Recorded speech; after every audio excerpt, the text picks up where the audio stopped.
Hey guys, welcome back to another long-awaited episode of Epoch Builds. Today we are traveling back to 1912 and recreating the Titanic in the game 7 Days to Die.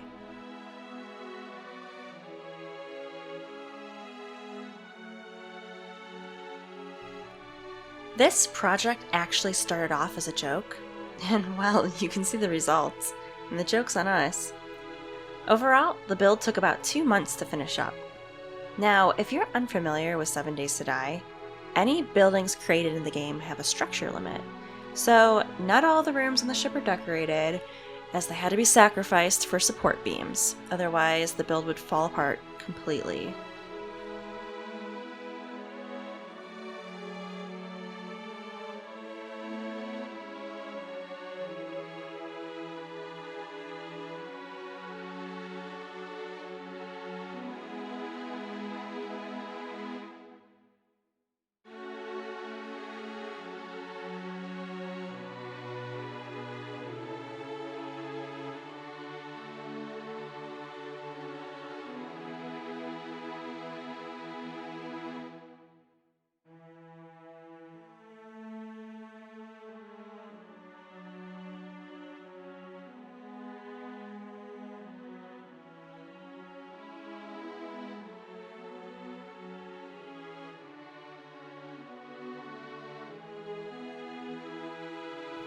So there's no actual footage of us starting on the build, just a few screenshots to show our friends how much we hated ourselves by actually doing this.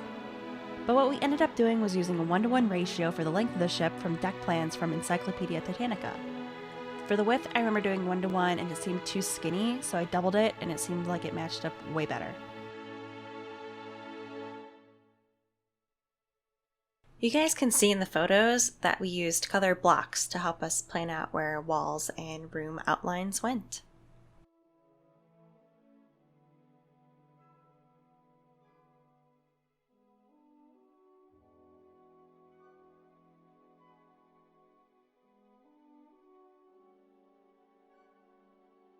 Let's get into Titanic's interior, starting with the engine, boiler, and storage rooms.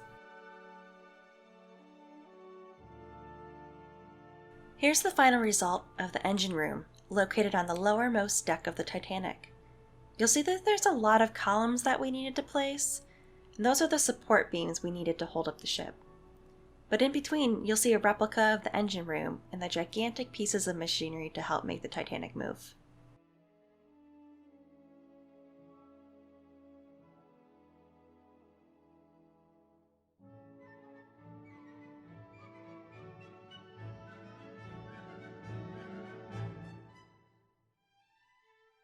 Up next are the boiler rooms, 6 in total, where 29 coal-fired boilers are located.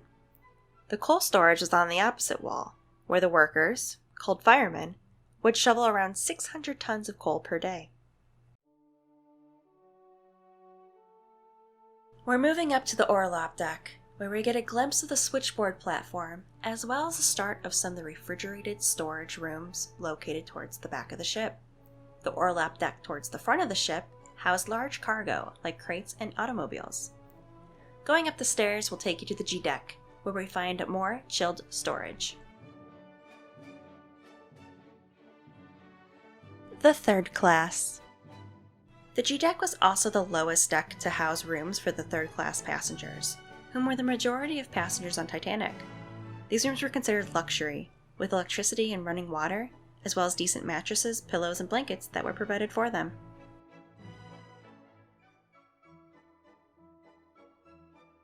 The third class was also given 3 meals a day in the third class dining saloon, located on the F deck.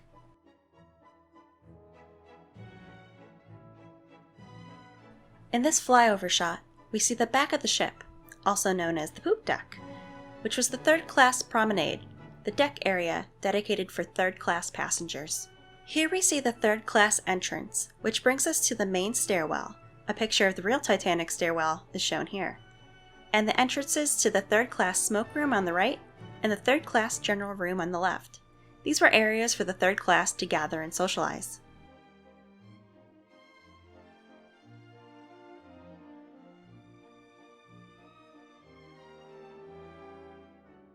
second class. The second class entrance towards the back of the ship went into a staircase that went all the way down to F deck. It even had a single elevator.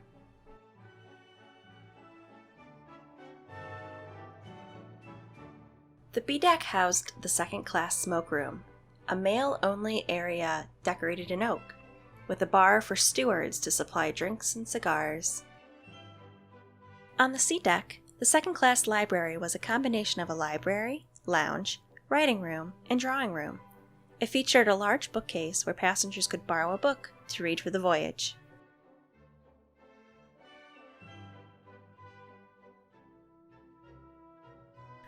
Located on the D deck was the second class dining room. It was about half the size of the first class dining room and was paneled in oak. There was also another second class stairwell that went from B deck to F deck.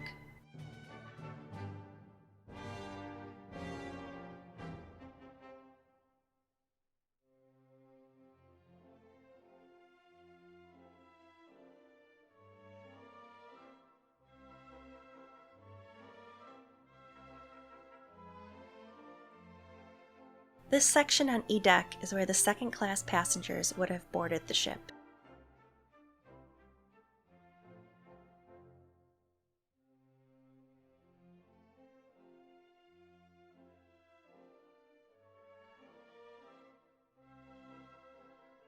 Most of the corridors where the rooms were located were very long and narrow. First class.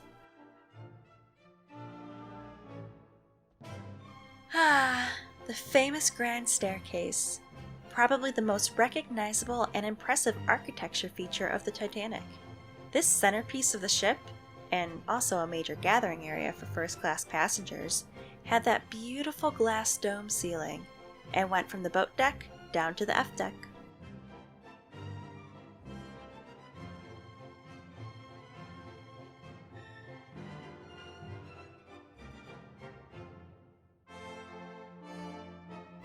On the C deck, you could find the purser's office, the informational hub of the ship, where first-class passengers could buy tickets to various things on board, like the Turkish baths and the swimming pool. Coming off of the staircase on the D deck, you find yourself in the reception area, an area to gather before or after meals, where you could have tea or coffee. But inside is the dining room, a large room where first-class passengers could have a variety of choices on the menu, for breakfast, lunch, or dinner.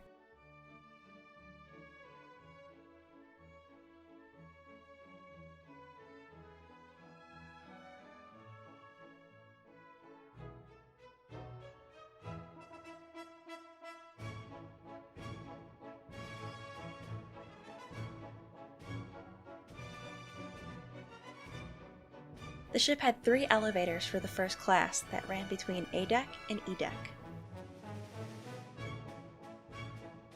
The E deck was mainly known for its long corridor, nicknamed Scotland Road, that the staff would use to move between different parts of the ship, but it also housed some first-class passenger staterooms.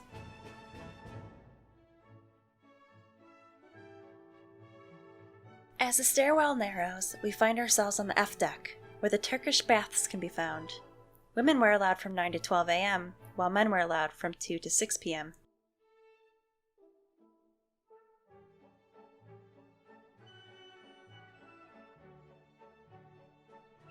Across the corridor, we have the swimming pool. It was 30 feet long and 14 feet wide, and in today's money would have cost $5 to use. Making our way back up to the A deck, we arrive at the Veranda Cafe, also known as the Palm Court. One spin through a revolving door and you're in the first-class smoking room. It was a male-only gathering area and extremely elegant with dark mahogany and stained glass windows. Exiting the smoking room, you come to the aft grand staircase, a smaller version of the one we know and love. If you go down to the B deck, you'll find yourself at the entrance of the Café Parisien. This gathering area was to mimic an outdoor Paris cafe that had French trellises covered with ivy all along the walls. Across the way is the a la carte restaurant, a first-class only restaurant and proclaimed as one of the most luxurious places aboard the ship. Here, first-class patrons could order even finer and richer foods than in the dining room, all at an extra cost, of course.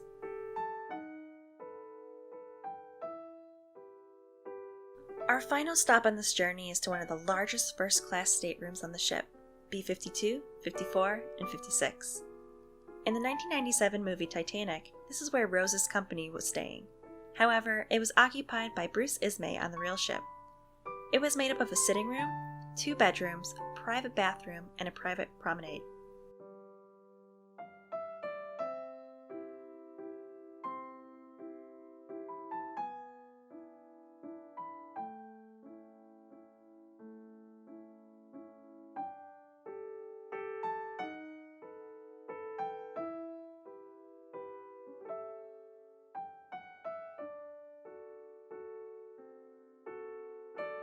So thank you guys for checking out another episode of Epoch Builds. We hope you enjoyed it. Be sure to like and subscribe and leave a comment below on what you would like to see us build. See you next time.